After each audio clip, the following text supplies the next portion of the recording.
अस्सलाम वालेकुम, मैं हूं इमरान आज़म और आप देख रहे हैं मेरा यूट्यूब चैनल इमरान आज़म व्यूज़। नाज़रीन, इस्लामाबाद हाई कोर्ट में आज एक बड़ा ही अहम फैसला आया है।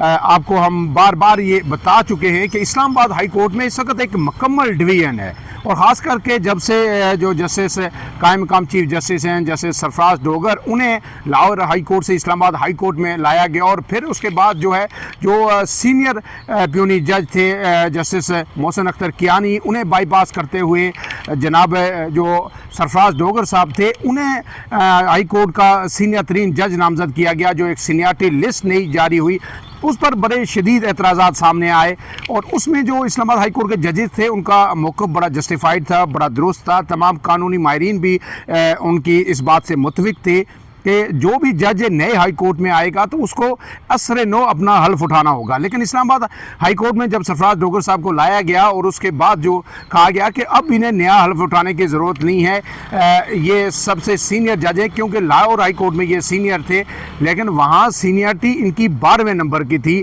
लाहौर हाई कोर्ट में, और यहाँ पे इन्हें ला के बिठाया गया और फिर इन्हें कायम मकाम चीफ जस्टिस बना दिया गया, क्योंकि justice Aamir Farooq supreme court में जा चुके हैं। इसके अलावा भी इस्लामाबाद हाई कोर्ट के जो जजेस थे वो जो मौजूदा जो अदालती निज़ाम है इससे बड़े ही नाला हैं। उन्होंने बार बार सुप्रीम कोर्ट को भी ख़त लिखे कि वो इंटरवीन करें। पहले और मामला थे कि जजेस के अंदर मुदाखलत की जा रही है इस्लामाबाद हाई कोर्ट के अंदर, इमरान खान के केसेस के हवाले से उनकी सिक्योरिटी को ब्रीच किया जा रहा है, उनकी प्राइवेसी को ब्रीच किया जा रहा है। उस पर भी जो ख़त सुप्रीम कोर्ट के लिखे गए थे उस पर कोई सुनवाई नहीं हुई थी। लेकिन उसके बाद भी जो सीनियरिटी का मामला आया इस पर भी खतूत लिखे गए, लेकिन जो यहिया अफरीदी साहब हैं वो भी बिल्कुल सत्तू पी के सोए हुए हैं।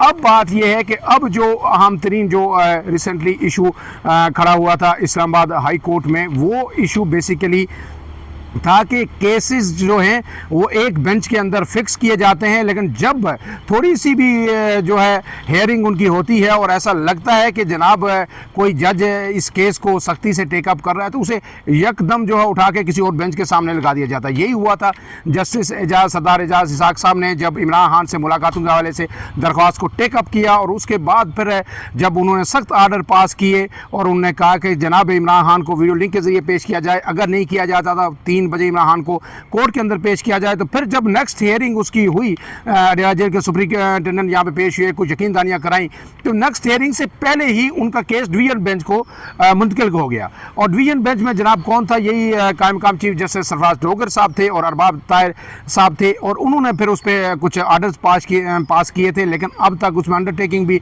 आपको पता है कि सेक्रेटरी जनरल सलमान अकमर राजा ने दी थी। उनसे कहा गया था कि आप फहरिस्त जो है हमें दें, वही लोग मिलेंगे जिनकी फहरिस्त आप देंगे। इमरान खान से जो मुलाकातें होती हैं हफ्ते में 2 रोज़ मंगल और जुमेरात को। लेकिन ये अलग बात है कि अब तक जो है उस पर भी अमल दरामद नहीं हुआ। जो पीटीआई है बार बार एतराज़ कर रही है कि ख़ुद से लिस्ट को तब्दील किया जा रहा है, नाम डाले जा रहे हैं, हम जो लिस्ट दे रहे हैं वो हमें अंदर नहीं जाने दिया जा रहा, लेकिन बाकी लोग जा रहे हैं। अदालत ने जो आर्डर दिया था और जिस शख्स को कहा था कि आप लिस्ट दें सलमान अकरम राजा, उन्हें अब अंदर नहीं जाने दिया जा रहा। इमरान खान की बहनों को भी जो अंदर नहीं जाने दिया जा रहा। ये सारे इश्यूज अपनी जगह, लेकिन जो केसेस जिस तरह से मुंतकिल रातों रात होते थे उस हवाले से आज जनाब जो है मोहसिन अख्तर कियानी साहब ने और जस्टिस सरदार एजाज इसाक ने एक 12 सफ़ात पर मुश्तमिल एक बड़ा ही मुदल्लल किस्म का फ़ैसला दिया है। इसके बाद मेरे ख्याल में अब ये शटअप कॉल कहें, वेकअप कॉल कहें, या इस जो इशू है इसको बंद करने की तरफ एक अहम तरीन फैसला कहें, कुछ भी आप इसे कह सकते हैं। ये कहना अब कभी कबल अज़ वक्त होगा कि क्या इस फैसले के बाद जो इस्लामाबाद हाई कोर्ट में ये जो केसेस मुंतकिली और केसेस की तब्दीली का अमल है क्या ये रुक जाएगा।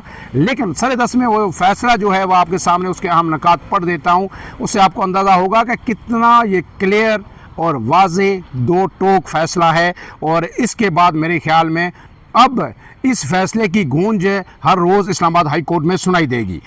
इसमें जनाब ये कहा गया है वाज़े तौर पर डिप्टी रजिस्ट्रार जुडिशल को ये अहकामात जारी किए गए हैं, उन्हें पाबंद किया गया है कि जनाब आइंदा बग़ैर किसी जवाज़ के केस सिंगल से डिवीज़न बेंच को ट्रांसफ़र ना किया जाए।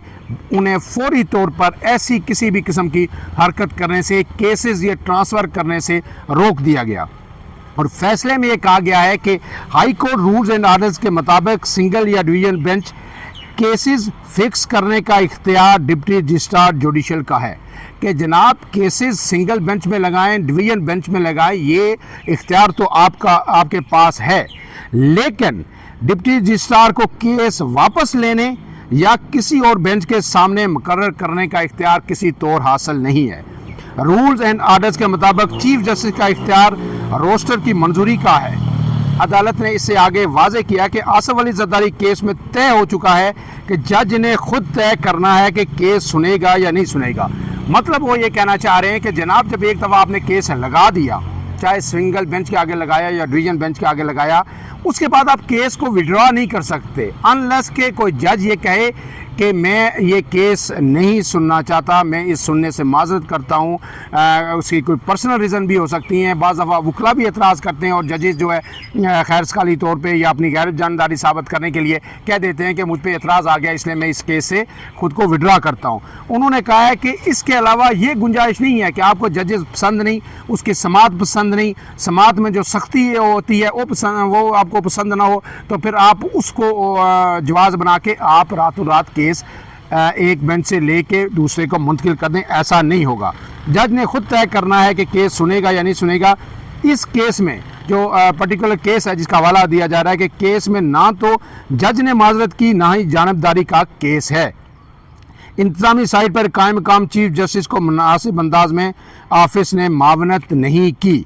अदालत ने डिप्टी रजिस्ट्रार जुडिशल को हुक्म दिया कि आइंदा केस ट्रांसफ़र या मार्किंग करते हुए अदालती गाइडलाइंस को मद्देनज़र रखा जाए और बगैर कानूनी जवाज़ के कोई भी इख्तियार इस्तेमाल ना किया जाए।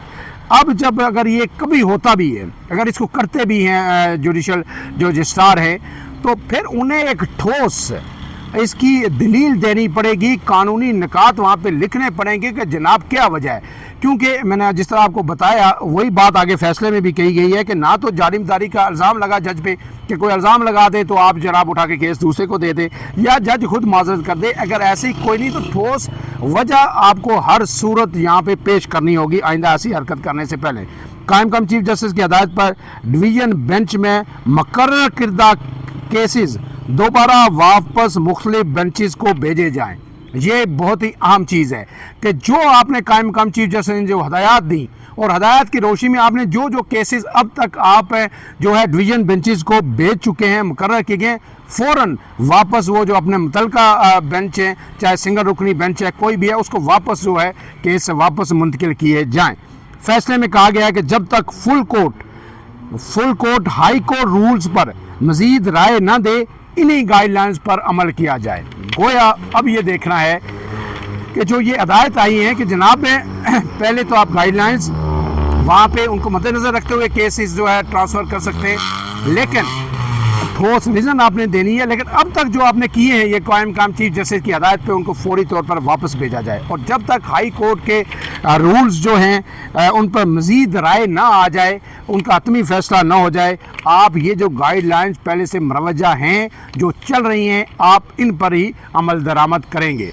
अब ये फ़ैसला इस पे देखते हैं कि अमल दरामद किस हद तक होता है और अगर इसमें अमल दरामद मिनवान जिस तरह ये कहा गया है ये बड़ा क्लियर और वाज़े फ़ैसला है, अगर अमल नहीं होता तो फिर हाई कोर्ट में एक नया पिंडोरा बॉक्स खुलेगा। क्योंकि जस्टिस मोहसिन अख्तर कियानी हूँ, सरदार एजाज इसाक हूँ या दीगर जजेज़ हूँ, वो इस वक्त बिल्कुल जो है क्लियर अपनी स्टांस ले चुके हैं। इस अदालती जो इस वक्त सूरत हाल अदालतों की बन चुकी है, जिस तरह अदालतें कंप्रोमाइज़ हो रही हैं और जिस तरह के फ़ैसले आ रहे हैं, अब इसमें वो पीछे नहीं हटेंगे और अगर पीछे नहीं हटेंगे तो फिर ये जो हाई कोर्ट के अंदर जो कुछ हो रहा है इसकी गूंज एक मतलब फिर सुप्रीम कोर्ट तक भी सुनाई देगी। इसके बाद जो आखिरी एक इसी के साथ एक पीटीआई के हवाले से एक जुड़ा हुआ केस है कि जो 190 मिलियन पाउंड केस, उसको मुख्तसर अहवाल भी मैं आपके सामने रख देता हूँ कि उसमें आज एक आम डेवलपमेंट हुई है कि इस्लामाबाद हाई कोर्ट में दरख्वास्त दायर की गई है बुशरा बीबी इमरान खान की जानिब से कि जनाब इस केस की अर्ली समाअत की जाए और उसमें यह कहा गया है कि 17 जनवरी को सज़ा सुनाई गई, लेकिन इसके बाद फिर अभी तक जो है इसकी जो अपील है वो समाअत के लिए मुकर्रर नहीं हुई। 17 जनवरी के बाद आज जो है तकरीबन चौथा महीना ये जा रहा है लेकिन ये समात ना हुई। उन्होंने कहा कि पिछली दफ़ा भी जो है समात ये नहीं हो सकी, जैसे जो वकील है इमरान खान के खालिद यूसुफ चौधरी, उन्होंने ये दरख्वास्त ये दायर की है और उसमें उन्होंने कहा है कि इमरान खान और बुशरा बीबी को सियासी इंतकाम का निशाना बनाया जा रहा है और कोई जवाज़ नहीं है कि इन झूठे बोगस केसेस में इमरान खान और उनकी एहलिया को अंदर रखा जाए। जो सज़ाएँ सुनाई गई हैं वो भी आइन के जो है मुग़ायर हैं। अब देखना है कि ये इसकी हेयरिंग कब होती है, क्या अर्ली हेयरिंग होती है या नहीं होती। लेकिन ये अपनी जगह ये सब ज़रूर सोचने का मकाम है अदलिया के लिए कि आपने 4 महीने से जो एक दरख्वास्त है इमरान खान की, बुशरा बीबी की, उसे अभी तक अपने हेयरिंग के लिए मुकर्रर नहीं किया। और जो कहा जाता है कि जस्टिस डिलेड इट मीन्स कि जस्टिस डिनाइड। तो अगर आप बर वक्त किसी को इंसाफ नहीं देते तो वो इंसाफ ना देने के मुतरादिफ है। फ़िलहाल के लिए इतना ही। इमरान आज़म को दीजिए इजाज़त। अल्लाह हाफ़िज़।